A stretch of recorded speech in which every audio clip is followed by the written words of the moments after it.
Welcome to another episode of Hey John, and today we are going for a ride. So hang on. Hopefully this will work. I set the camera up here over my shoulder so you can kind of get an idea of what it's like to take a ride in a Silverado EV LT if you haven't done a test drive yet. It is, it's not that hot today. It's only 97 degrees outside.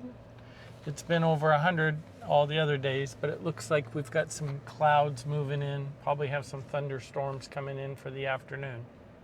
Sorry for the dirty windshield. My wife just got back from a road trip using it, and the windshield has a fair amount of bug splatter on it. I guess that's the one thing I miss is used to pull into gas stations and get gas and clean the windshield. Now that I pretty much do most of the charging at home, and the few places where we do stop and use a public charger when we're doing road trips don't normally have squeegees with water and stuff. So I know some of the bigger charging locations are working on those sorts of things, putting in convenience stores. The ones we use typically don't. So once in a while I will stop into a gas station convenience store and pick something up to snack on and wash my window.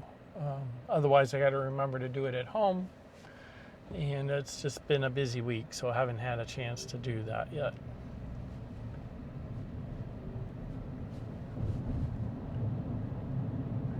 I'm pausing here just so that you can kind of hear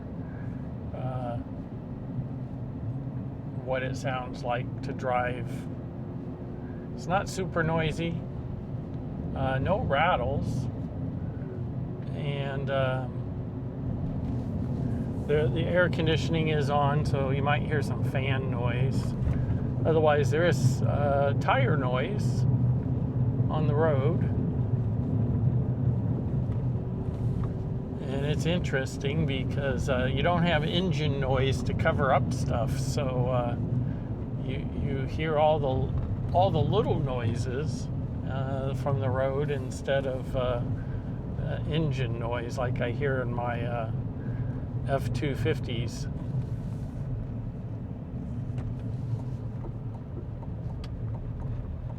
And hopefully this has a wide enough lens on it. You can see the dash. I kind of left this up so you can kind of see all the different options, some of which you can use when you're driving, some of it you can't. As well as the dash over here, you can on the far side, and this is, you can change it, but on the far side I have tire pressure. And then over on this side of the dash, it's got radio station, which is kind of repetitive because most of the time I will have this up and it's got a radio station as well as a map. And most of the time I just leave the map up. When we're on a road trip, we do use the Google map because we can plot out where we're going to stop to get charging. And by doing that and making that a stop, it'll precondition the battery, so when we get to the stop, it's ready to charge at the best rate possible. Now, I don't have single pedal driving on, mostly because I like to be able to let off on the gas pedal, I'll call it, even though there's no gas, and coast to a slowness. And mostly what I find is single pedal driving works really great like in commute traffic, which we're kind of in now, I guess. But most of my driving is up in the mountain, and what I find is I can let off on the gas and just let the truck do its thing going down the hill, and it still does regenerative, but I don't have to keep my foot at a certain position to keep it going like you do with single pedal driving. So there's a place and time for single pedal and there's a place and time for not. My philosophy again is I'll use single pedal. Like when I'm in the Bay Area and I'm in commute traffic, then I never touch the brake pedal. But for my daily commute where I'm going up and down a hill, especially on the downhill side, I don't use it, so that I just kind of glide down the hill and let it regen when it needs to regen. Somebody lost a chair. And for those who haven't been inside a Silverado EV, you have most of your cooling controls old-fashioned right down here, which I enjoy and find myself using. You do have another setup here with a couple more things, like for the seats, that you don't have down here. And then if you want to go full bore, you can go into climate, and you have even more settings there. So lots of ways to make adjustments. The same kind of goes for the radio system. You've got a knob here, which will turn the radio and volume. I can also mute it with a click of a button here. I can click it again and unmute. On the back of the steering wheel is a toggle, so I can change the volume. And on the other side of the steering wheel is something to change stations. I suppose I probably shouldn't keep playing music, otherwise YouTube might give me a copyright violation there, so don't want to do that. There's also a button here with a note on it. When you press that, and you won't be able to see it in the video, I don't think, the camera's in the wrong place, but then it's got a selector that I can use this knob for, and I can go AM, FM, Sirius, radio, Bluetooth, USB, news. I don't know if there's something below that. Yes, under news is Alexa, and then Spotify, and then it wraps back around. I don't have Alexa set up because it's already got Google. I don't really need both of them talking to me at the same time, so one is enough. You can press this other button to bring up a voice and talk for commands, but you can also just go, "Hey Google," and then you can say, "Set the temperature to 72. Got it. Changing the temperature to 72 degrees.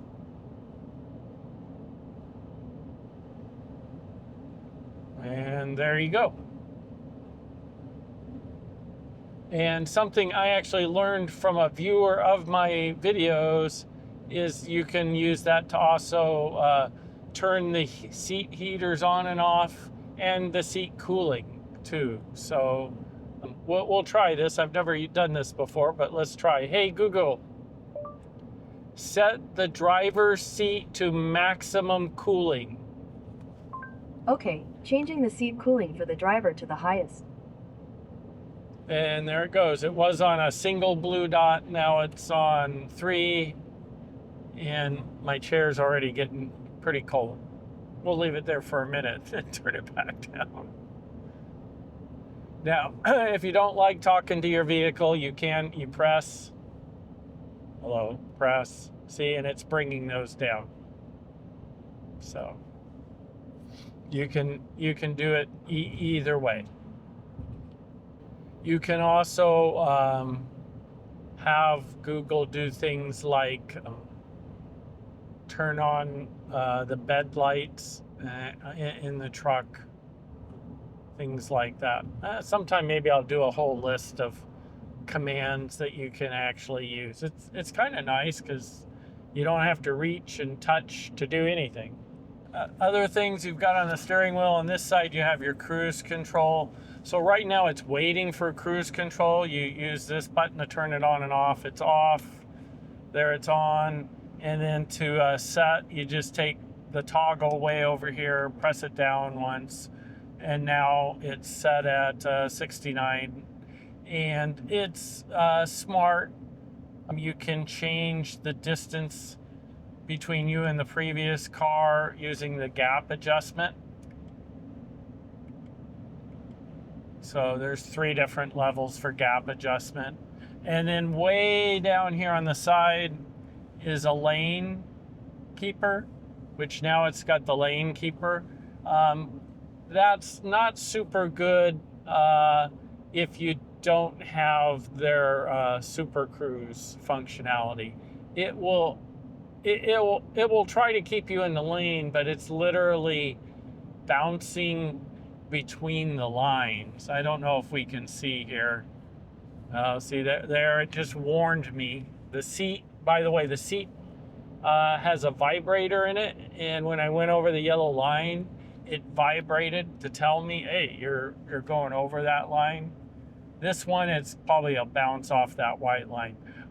The only time I use the lines is when I'm going down a freeway to just kind of help me pay attention a little bit more. Driving windy roads going home, I don't. So we'll turn that one off. And we'll turn off the cruise control with just the push of the button. Except now I gotta remember to put my foot back on to keep it going. As far as other things you can do while you're driving, whether you should or not, or is another whole thing, you do have drive modes. So we're in normal, you've got off-road and tow haul in the LT version. And you still do also have the WOW mode. And if I remember, when we get to a really steep part of the hill, I'll throw it in WOW mode just to kind of demonstrate it. Other than checking it out once or twice, I've never used it. And from here, you can also, over here, you can put it in single pedal driving. There's also already an icon up here on the dash for that. What else? Music, you can intermix your AM, FM, and Sirius radio. You got favorites you can pre-program, or if you're listening to something and you like it, you just basically go down to the bottom of the list. See if I have some. Yeah, where it says hold the set. So you just, whatever you're listening to, if you press and hold there, it will put that channel there. So very easy to set up the radio. And hopefully you don't get sick going over what we call the roller coaster here. At least we're going up it. This morning we went down it. Here's the full map setup. And again, you've got, you can look for chargers, restaurants, grocery stores, coffee shops, or you can Google it and search for anything, quite frankly. You can use the commands like navigate and tell it to navigate somewhere. And most of the time it will work.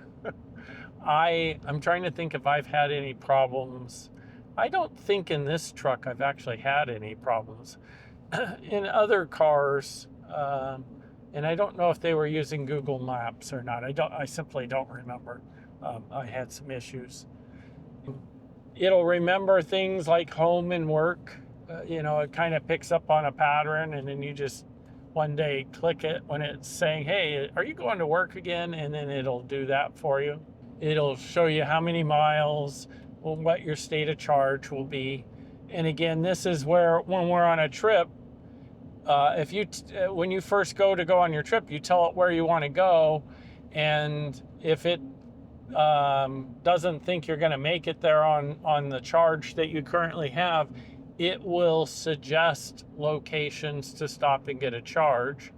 Most of the time, that's fine. I usually filter that to make sure that they're as high of wattage chargers as possible so that I can get as fast as charge.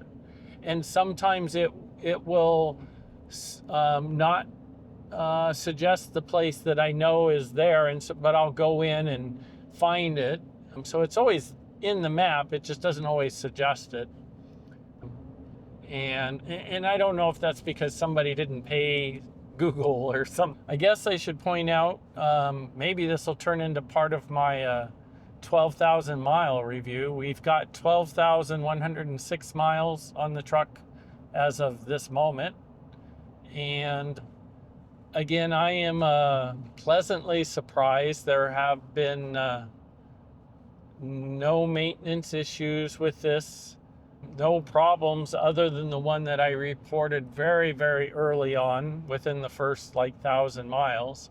And, and that was resolved with a simple reboot of the truck, and haven't really had any other issues. So that's good. It's an easy driver and I enjoy it. If you haven't watched my other movies, I have a couple Ford 250s, a diesel and a gas. And matter of fact, last week I had to drive the gas one most of the week because the wife took this on a road trip, as I was saying earlier. I missed this truck. I found myself getting out of the truck without turning it off. I found myself getting in and going, why do I have to put a key in to start it? It's amazing how quickly you become spoiled by the technology that's in this vehicle. It's just very nice. And I have to say the ride is much more pleasant. As you probably can see, we're doing 70 around here. The noise is insignificant. There's a little wind noise, and it is a little windy outside. But compare driving my gas truck, just going up that hill back there, I would have been listening to it downshift at least one gear because it's a 5-speed, or is it a 6? I don't remember. And listening to the engine rev a little bit and stuff like that. And yeah, those were nice noises to listen to when I was younger, and I enjoyed hearing it. Now I enjoy the peace and quiet. Normally I'd be listening to the radio, but as I said earlier, if I try to put any of this on YouTube, I'd probably have to blank all that out because of copyright issues with people's music. So anyhow, I have the radio turned off. And you can see with the maps that you can change things on the map as far as what direction you can zoom in. It works pretty much like any other Google map that you would expect to see. There is this little icon up here. By the way, these icons at the top, I don't know about all of them, but most of them you can take down, you can replace, you can add. So for instance, I added this last icon for the camera. And again, if you've seen some of my other videos, when I'm at home and driving through the driveway, just to make sure I don't run over any of the pups, I'll turn this on and I'll get a front view of what's in front of me. So it's handy, and obviously you can see what the other views are.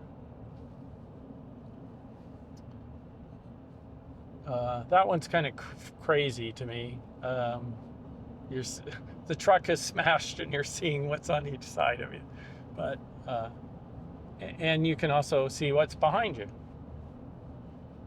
which that also makes me car sick if I try to look at that too long, but that's okay because I'm trying to move forward. We'll see what else is on here. Oh, so some of the other settings or toggle switches, which is what this icon does, and it's also over here. You can turn on dome lights, power window locks, cameras. And again, this is what I did, is I drug that camera icon from I don't know if it was on this screen or another screen, but I drug it. You just click and drag. I probably should do a video on that, how to customize your screen. And it helped me put that on. You can see you can turn traction control off. I have auto high beams set on, so if the lights were to come on, it'll automatically turn the high beams on and off. And that actually works pretty good. It has worked actually excellent for me. I've used the power base one time so far. I have a project at home where it should come in pretty handy.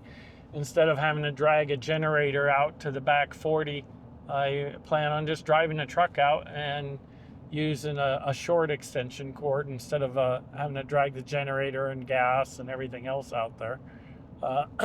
So I can use some electric tools.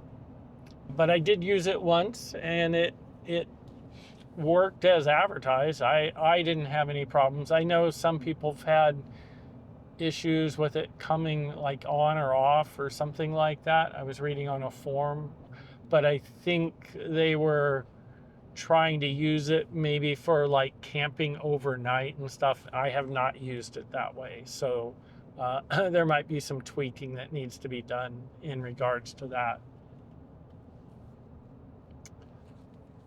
The one thing that is missing from this truck dial knob wise is a light control. So on a lot of my trucks over on the left hand side, right, there's usually a knob or something down there for lights.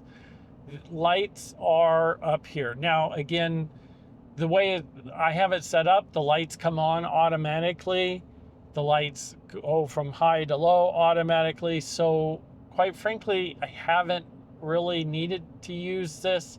I think there was one time where it was raining and the windshield wipers were on, and it doesn't turn the lights on automatically when it's raining, which seems kind of silly in this day and age. At least in the state of California, it's a law. If you got your wipers on, your lights are supposed to be on. Maybe that's not the case in all states, so maybe that's why they haven't done that yet. But it obviously could easily be controlled in software saying, hey, the wipers are on, let's turn on the headlights. But again, if I press the headlight button, you get a choice here: off, auto, and parking or high beams. And as you can see, it flipped back off right away too. But and these icons over here will change. So if I remember when I park, I'll show you that when you put it into park, there'll be an icon that pops up saying, do you want to keep the power on? And so for instance, today, there's been a couple times where I've stopped. Matter of fact, maybe up here, if I remember to stop at the post office, I'll press that button and you can see how it will keep the truck running, which is nice on a hot day. Although we're going up in the mountains, we've already dropped 10 degrees. And by the way, we are climbing from about 450 feet above sea level to, by the time we get to my house, 4,000 feet. So we are definitely climbing a mountain. We are using electricity, but it works. And I can, on an 80% charge, I can go up and down the mountain easily 2 times. And in a pinch, I could do it 3 times in a day if I had to. Obviously, I try not to drive back and forth that many times because that's a lot of miles. Twice is 160 miles. So, but yeah, and that's because it regens so well going down the hill that I only need electricity basically to get up the hill. I don't use anything going down this hill. And maybe I got lucky. Maybe it's just a great hill for regenning, but it seems that this truck does a great job at regenning. And now that I hopefully have figured out how to do a good camera angle, maybe one of these mornings I can do a little bit of video anyhow going down the hill so you can see how it does. Vehicle status. Oh, there we go. We've got tire pressure, energy info, trip info. Now I have the tire pressure over here, but you can bring it up here too. See, and it has remove. When it says remove from display, it's talking about the display in front of the driver.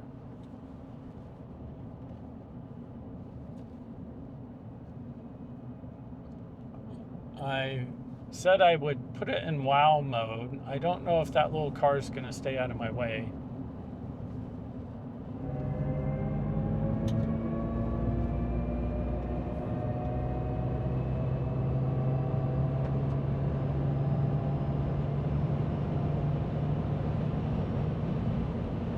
So there you go, almost 100. We'll slow down now.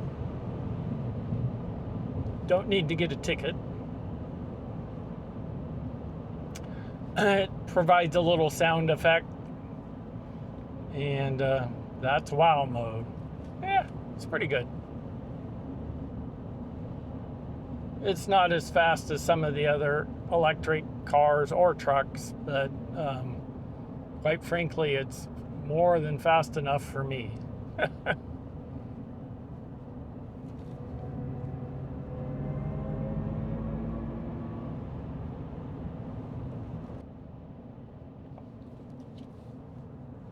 Yeah, we probably should have looked at the electric usage before wow mode just to see.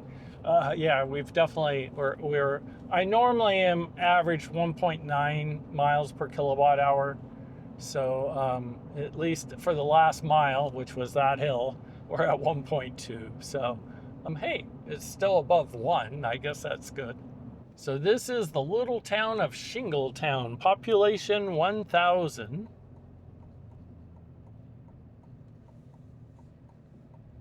And I don't need gas. I don't know if this person's coming and going, so we'll go slow.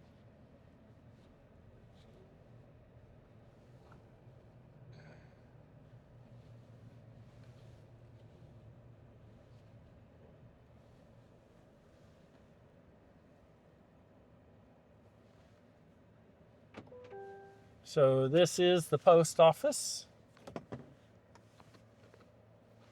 And I said I would show you how this changes. So now we have this button right here with a little clock. And what that button does is that will leave the truck running. And if I press it, see, it says it'll keep it running for 60 minutes. So it's a great way to keep the car cool. Say you're at a grocery store and you've already bought some groceries and you're making your second stop or something like that. You can leave this running. You can lock it. But it'll stay running. It'll stay cooling, and you can keep your groceries that you already have cool, or your pet if you've got a dog or something like that. Anyhow, I am going to run into the post office, and I will be back momentarily. Okay, we got the mail. We're ready to go. The other thing is it automatically takes the parking brake off, which is pretty normal for EVs. You certainly don't have to worry about leaving your parking brake on and running down your brake pads. I'm sure nobody's ever done that in their whole life, but some people that have borrowed my cars have.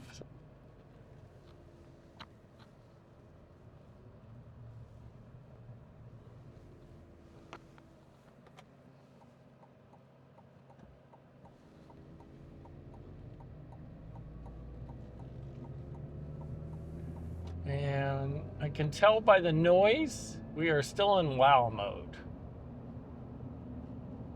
So maybe we'll try to get out of wow mode here. Let's see. Drive modes.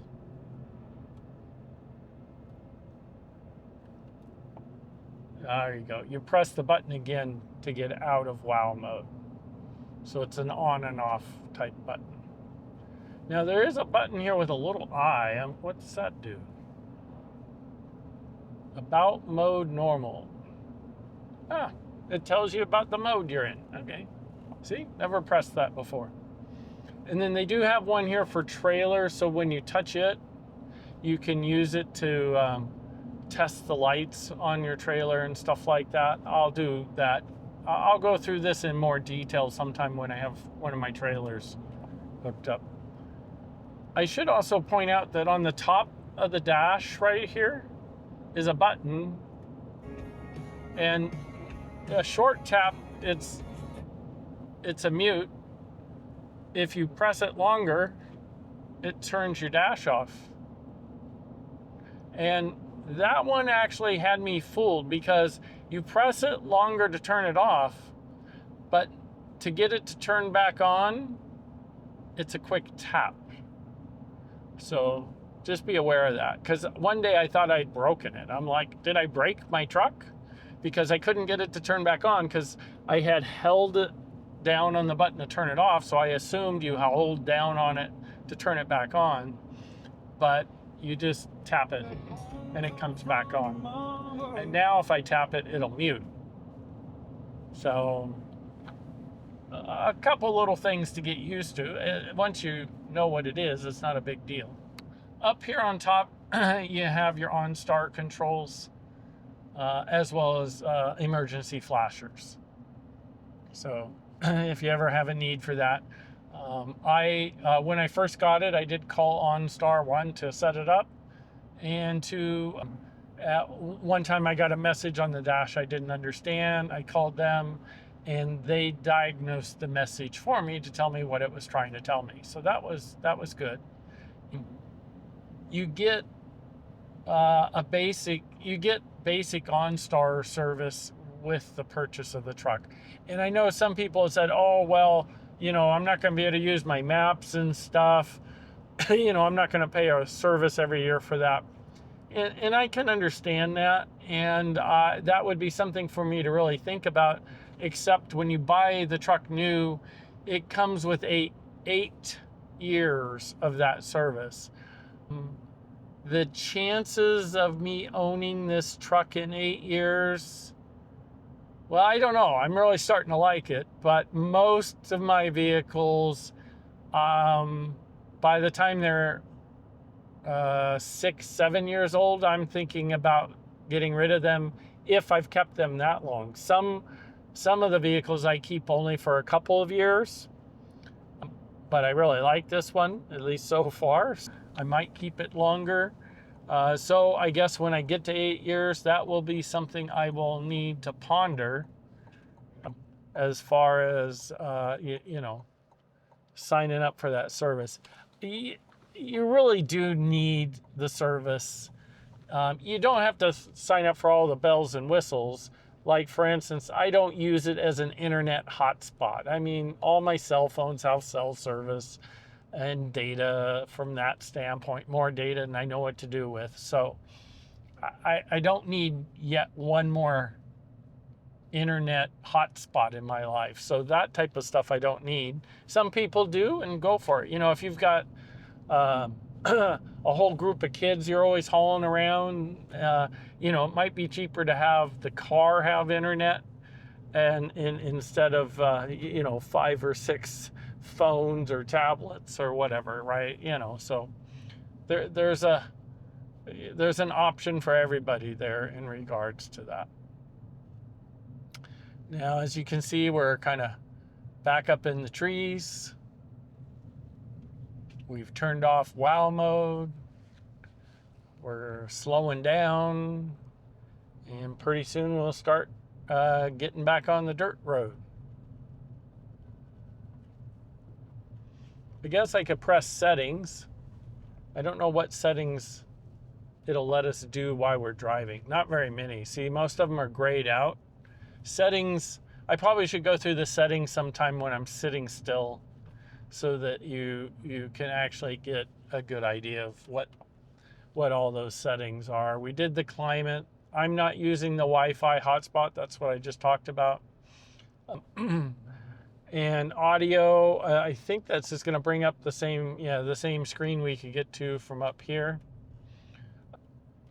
And now we're back to map land. So, and again, remember, if you want to turn all of this off, you just don't want to look at it, just click and hold, and there you go. So you can see it's 5:30 p.m. on Thursday, July 3rd. Happy 4th of July. That's tomorrow. Hopefully everybody's gonna have a barbecue and family. I know we've got some family coming. Not everybody can make it, but we've got some coming up. And they're going to be staying in a little cabin here in the woods. And then coming over for meals and just hanging out. So with that, I think we will say have a great day. Again, little different format than most of my other videos, but if you like this format, let me know. Maybe I start doing driving with John or something, or maybe it's boring as heck. I don't know. Put your comments in the comments. Keep them nice, please. But yeah, let me know one way or the other.